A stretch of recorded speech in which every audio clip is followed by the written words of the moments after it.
Tu cuerpo lleva sanándose solo toda tu vida, y tú probablemente nunca le has prestado atención cuando lo hace. Cuando te cortas un dedo, no tienes que pensar en cómo cerrar la herida. El cuerpo lo hace. Cuando contraes un virus, no tienes que darle instrucciones al sistema inmunológico. Sabe qué hacer. Cuando te rompes un hueso, los médicos lo colocan, pero quien lo solda eres tú desde dentro. El cuerpo humano es la máquina de autocuración más sofisticada que existe, y la ciencia moderna lo confirma cada año con más contundencia. Pero hay algo que los maestros budistas sabían hace más de 2500 años y que la medicina occidental tardó mucho en admitir. Esa capacidad de autocuración no es fija. No es una constante que siempre funciona al mismo nivel. Se activa o se bloquea, dependiendo de algo que no tiene nada que ver con el cuerpo físico, dependiendo del estado de la mente.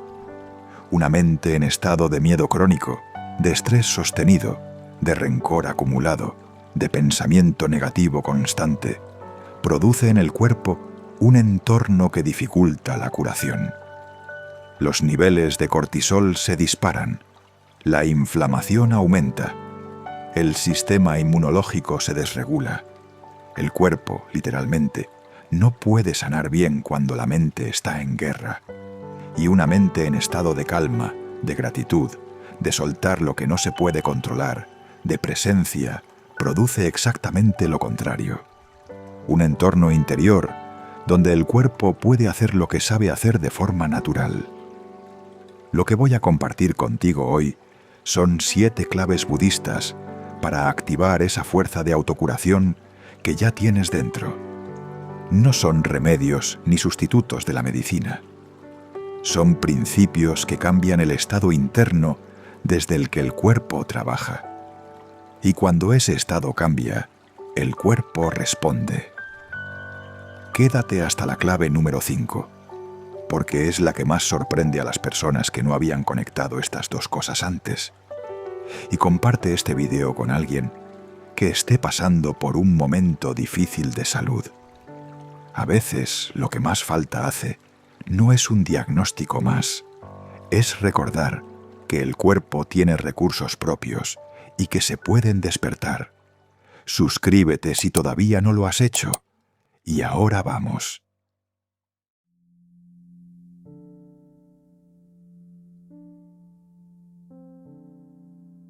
Empezamos por la base, por lo que hay que entender antes de cualquier otra cosa. El estrés no es malo en sí mismo. En dosis cortas y situaciones concretas, el estrés es útil. Es la respuesta del cuerpo ante una amenaza real. Acelera el corazón, libera energía, agudiza los sentidos. Es lo que te permitiría salir corriendo si te persiguiera un animal salvaje. El problema es que la mente moderna no distingue entre un depredador real y una reunión difícil, entre un peligro físico y una discusión en redes sociales, entre una amenaza a la supervivencia y una factura pendiente. El resultado es que millones de personas viven en estado de estrés crónico. No el estrés de 5 minutos que se resuelve y desaparece. El estrés de fondo que no se va nunca, que está ahí al despertar, al trabajar, al relacionarse, al intentar dormir. Y ese estrés sostenido es, según numerosos estudios médicos, uno de los factores de riesgo más consistentes para prácticamente cualquier enfermedad que puedas nombrar. Buda lo describió sin tener acceso a esos estudios, pero con una precisión asombrosa. Dijo que el sufrimiento mental genera sufrimiento físico, que la mente enferma el cuerpo, y que la primera medicina es la paz interior. Reducir el estrés crónico no es un lujo ni una práctica espiritual de élite. Es una necesidad biológica, y la forma más directa de hacerlo, que el budismo enseñó siglos antes de que existiera la neurociencia, es entrenar a la mente para no vivir en modo alarma permanente. para distinguir entre lo urgente de verdad y lo que solo parece urgente, para soltar la tensión que el cuerpo acumula cuando la mente no le da descanso. La primera clave no es una práctica, es un diagnóstico. Pregúntate honestamente, ¿cuántas horas al día tu mente está en tensión? ¿Cuándo fue la última vez que estuviste genuinamente tranquilo, sin ningún pensamiento pendiente? Si la respuesta te incomoda, la incomodidad misma es información valiosa y es el punto de partida de todo lo que viene a continuación.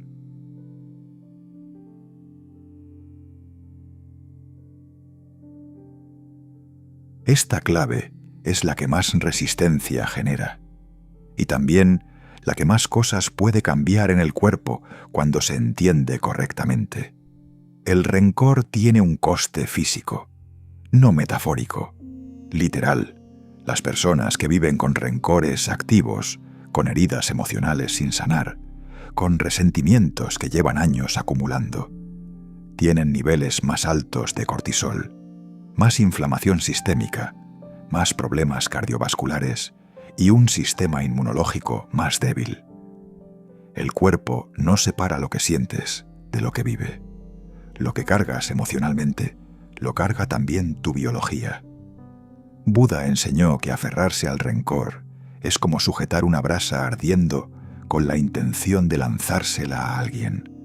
Eres tú quien se quema mientras esperas el momento de tirarla. La persona a quien guardas rencor probablemente duerme sin problemas. Tú eres el que carga el peso. El perdón en el budismo no tiene nada que ver con decir que lo que te hicieron estuvo bien. No tiene que ver con reconciliarse ni con olvidar. Tiene que ver con soltar la brasa, con dejar de gastar tu energía vital, manteniendo encendido un fuego que solo te consume a ti. Hay una práctica budista concreta para esto que se llama Tonglen. En su versión más simple consiste en esto. Cada vez que sientas el rencor activarse, en lugar de alimentar el pensamiento sobre lo que te hicieron, dirige tu atención hacia la persona que te causó daño y reconoce, sin justificarla, que esa persona también sufre, que actúa desde sus propias heridas. No para disculparla, para verla como un ser humano imperfecto, igual que tú. Y desde ahí, soltar. No es un proceso rápido. No se hace una vez y listo. Pero cada vez que practicas ese soltar, algo en tu cuerpo afloja también. Porque la tensión que sostenía el rencor necesitaba energía para mantenerse. Y cuando esa energía se libera, el cuerpo la puede usar para otra cosa, para sanar.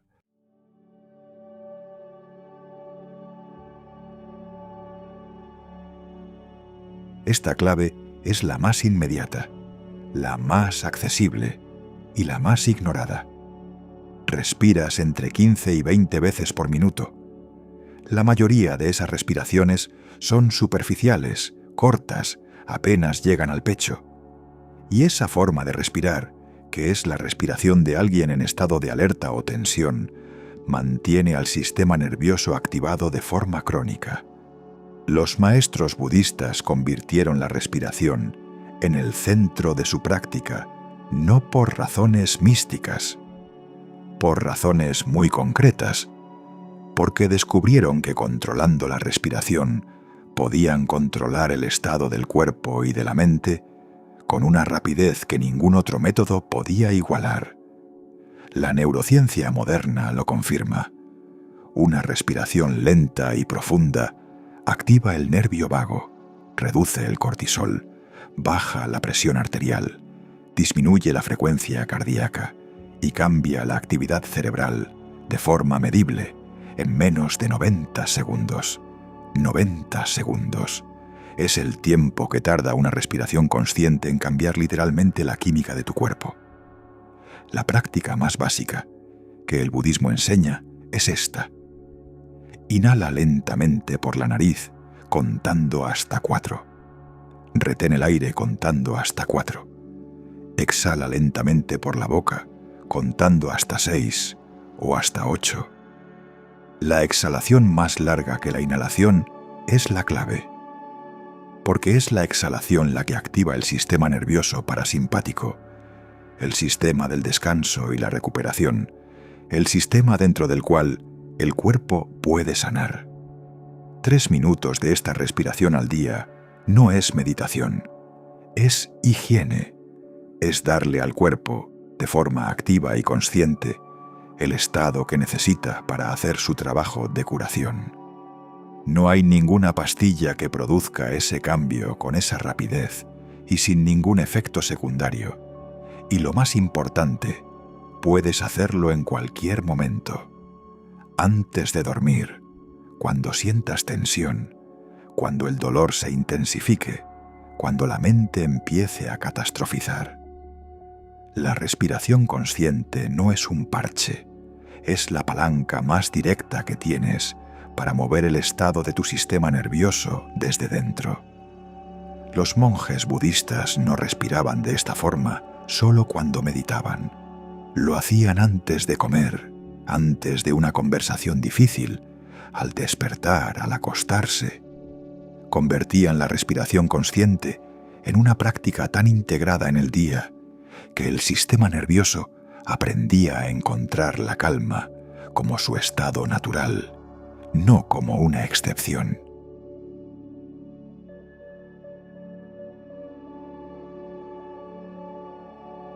En el budismo existe el concepto de alimentación correcta, y no se refiere solo a la comida.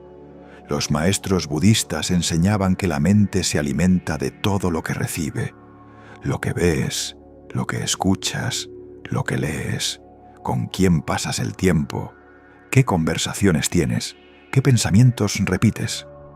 Y todo eso tiene un efecto en el estado del cuerpo, no de forma filosófica, de forma fisiológica. Pasar 2 horas al día consumiendo contenido que genera miedo, indignación o ansiedad no es neutro. Esas emociones tienen una firma química. Producen cortisol, adrenalina, inflamación. El cuerpo no sabe que la amenaza es virtual. Responde igual que si fuera real. Y el resultado, acumulado durante semanas y meses, es un cuerpo que vive en un estado de inflamación crónica de bajo grado que dificulta cualquier proceso de curación. Lo contrario también es cierto. Pasar tiempo en contacto con la naturaleza, con personas que te nutren, con contenido que te inspira, en lugar de asustarte, con silencio, con belleza, tiene un efecto medible en el sistema inmunológico, en la producción de serotonina y en la capacidad del cuerpo para regenerarse. La práctica budista concreta aquí es la misma que para la comida física.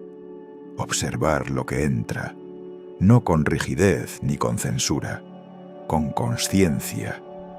Preguntarte de la misma forma que te preguntas si algo que comes te sienta bien, si lo que estás consumiendo emocionalmente e informativamente te está nutriendo o te está drenando.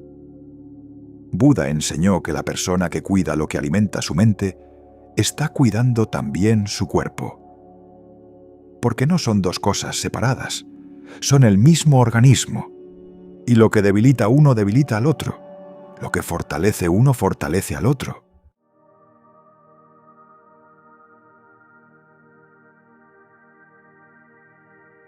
Esta es la clave que más sorprende, y también la que más hilo tiene del que tirar, si estás dispuesto a hacerlo.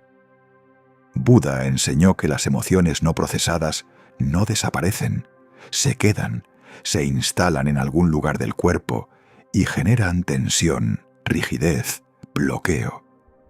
Lo que hoy llamaríamos trauma almacenado, lo que la medicina psicosomática lleva décadas estudiando, Buda lo describió hace 2 milenios con el concepto de samskara, huellas o impresiones emocionales que el cuerpo retiene cuando la mente no las integra. ¿Has notado que hay personas que cargan tensión siempre en el mismo sitio? En los hombros, en el cuello, en el estómago, en el pecho. No es casualidad. El cuerpo tiene una geografía emocional, y esas zonas de tensión crónica muchas veces corresponden a emociones que nunca se expresaron, a miedos que nunca se miraron de frente, a duelos que nunca se terminaron de vivir. La práctica budista no ignora el cuerpo, lo incluye. Los maestros enseñaban a sus discípulos a hacer lo que hoy llamaríamos un escaneo corporal.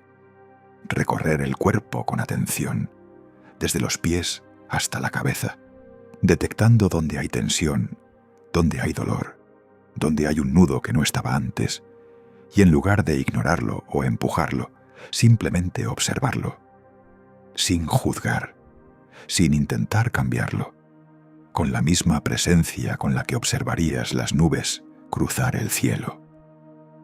Ese acto de observación sin resistencia, que parece demasiado simple para tener efecto, produce algo que la medicina sí puede medir.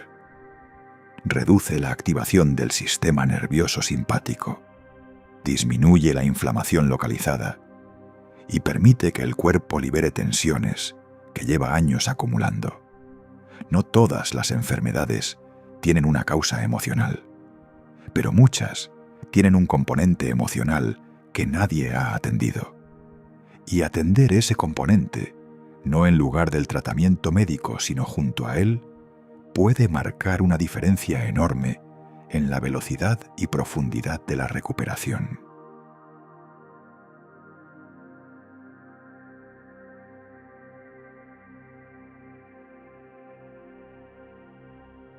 Si hay una práctica de la que el budismo y la neurociencia moderna hablan con la misma convicción, aunque con lenguajes completamente diferentes, es la gratitud. El budismo lleva siglos enseñando que la gratitud es una de las prácticas más poderosas para el bienestar integral del ser humano, no como actitud positiva superficial, como entrenamiento profundo de la atención, como la decisión consciente de ver lo que hay en lugar de solo lo que falta. La neurociencia llegó a las mismas conclusiones por otro camino. Estudios replicados en múltiples universidades muestran que una práctica sostenida de gratitud, incluso de tan solo 5 minutos al día, aumenta la producción de serotonina y dopamina, reduce el cortisol, mejora la calidad del sueño, fortalece el sistema inmunológico y disminuye los marcadores de inflamación en sangre. No son efectos psicológicos, son efectos biológicos medibles. Lo que los maestros budistas hacían cada mañana no era una lista de agradecimientos escritos con obligación. Era un momento de atención genuina hacia lo que ya está bien. 3 respiraciones, los ojos cerrados, y la pregunta simple: ¿qué hay en este momento, en este cuerpo, en esta vida, por lo que puedo estar agradecido? El detalle importante es la genuinidad. La gratitud mecánica, la que se hace por costumbre sin que haya presencia detrás, no produce el mismo efecto. La gratitud que transforma es la que para un momento de verdad y ve con honestidad que hay cosas que funcionan aunque otras no funcionen. Que el cuerpo tiene partes que trabajan bien, aunque tenga partes que duelen. Que hay personas que están ahí aunque haya personas que se fueron. Empezar cada día con 2 minutos de gratitud genuina no cura nada por sí solo, pero cambia el entorno interior desde el que el cuerpo trabaja. Y un cuerpo que trabaja desde la gratitud trabaja desde un estado hormonal y neurológico completamente diferente al que trabaja desde la queja.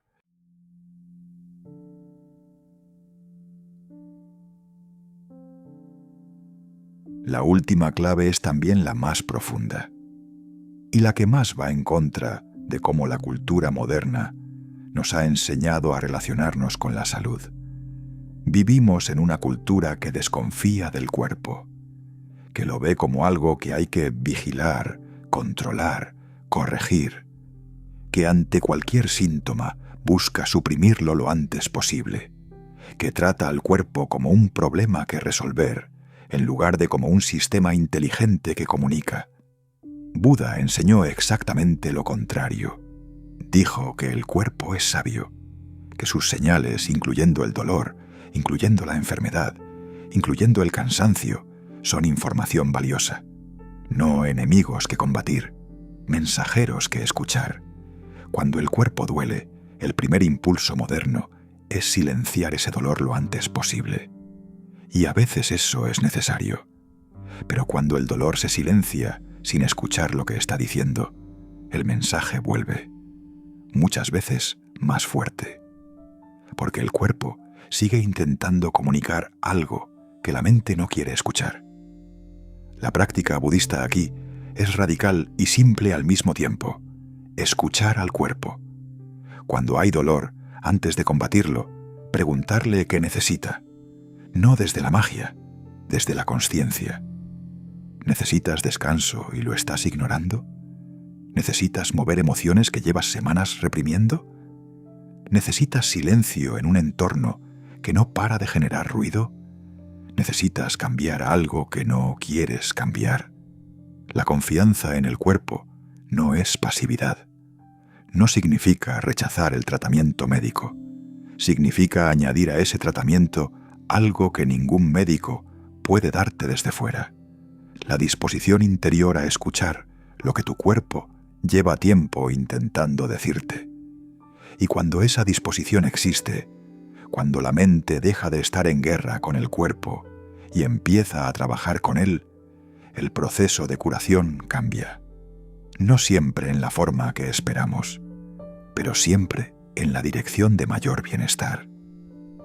Buda dijo que la salud es el mayor de los dones, no porque sea fácil de conseguir, porque es la condición desde la que todo lo demás es posible, y cuidarla desde dentro, desde la mente, desde el estado emocional, desde la forma en que te relacionas contigo mismo, es la medicina más antigua y más poderosa que existe. Estas 7 claves no son pasos independientes, son capas de un mismo sistema. Reducir el estrés crónico crea el suelo. El perdón libera la energía atrapada. La respiración consciente ajusta la química del cuerpo en tiempo real. La alimentación mental cuida el entorno en que el cuerpo trabaja. Escuchar las emociones almacenadas permite liberar tensiones que bloquean la curación. La gratitud cambia la biología del día a día, y confiar en el cuerpo permite que todo lo anterior se integre. No tienes que aplicarlas todas a la vez. Elige una, la que sientas que más te habla en este momento de tu vida, la que toca algo que lleva tiempo sin ser atendido. Y durante una semana, sin presión y sin expectativas enormes, presta atención a cómo esa sola clave, aplicada con honestidad y consistencia, cambia algo en cómo se siente tu cuerpo.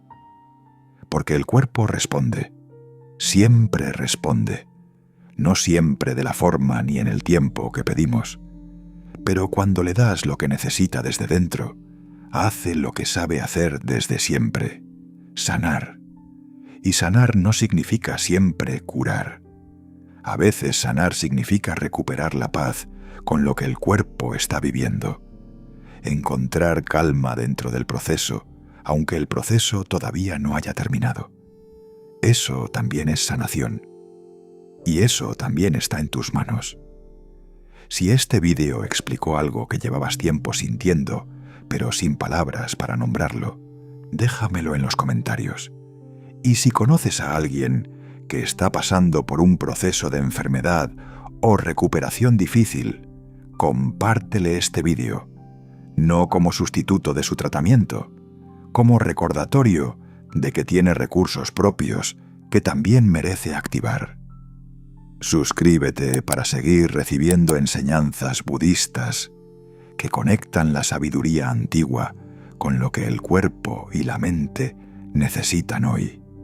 Hasta el próximo video.